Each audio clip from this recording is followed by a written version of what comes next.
বিদ্যুৎ ও গ্যাসের সংকটের পাশাপাশি বেড়েছে মূল্য।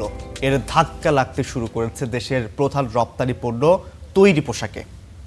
ব্যবসায়ীরা বলছেন উৎপাদন ব্যয় বেড়ে যাওয়ায় বিশ্ববাজারে প্রতিযোগী দেশের তুলনায় পিছিয়ে পড়ছেন তারা।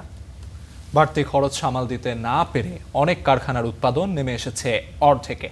বন্ধ হয়ে গেছে বাণিজ্যিক রাজধানী চট্টগ্রামের বহু মাঝারি কারখানা। আরো জানাচ্ছেন সৈয়দ তামিম মাহমুদ।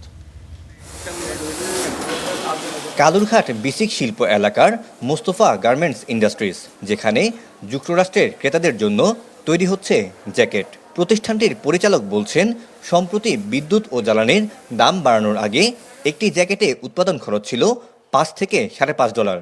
মূল্য বৃদ্ধির পরে বেড়ে হয়েছে $5.70 থেকে 80 সেন্ট।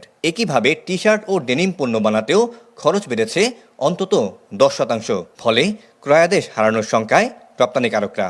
গ্যাস লাগে কেন স্পেশালি গার্মেন্টসে? শুধু আয়রনিং এর জন্য, স্টিম বা আমাদের বয়লার চালানোর জন্য।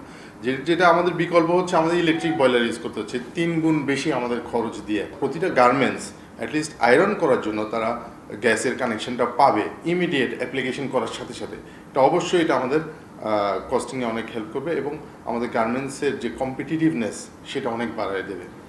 খাত সংশ্লিষ্টদের দাবি, বিশ্বের বিভিন্ন দেশে খরচ বাড়লেও প্রতিযোগী ভিয়েতনাম, ভারত, চীন সহ অন্যান্য দেশগুলো নানা খাতে ভর্তুকি দিয়ে তাদের পোশাক খাতকে স্থিতিশীল রেখেছে। কিন্তু বাংলাদেশের চিত্র ঠিক উল্টো।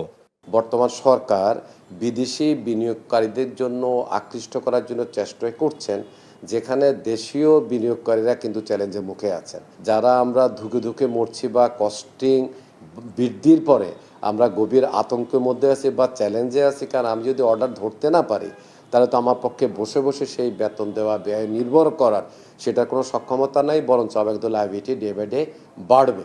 প্রধান এই রপ্তানি খাতকে টিকিয়ে রাখতে হলে নিরবিচ্ছিন্ন গ্যাস ও বিদ্যুৎ সরবরাহ নিশ্চিত করার পাশাপাশি নীতিগত ও শুল্ক সহায়তা বাড়ানোর দাবি ব্যবসায়ীদের। Syed Tamim Mahmud, star news, Chittagong.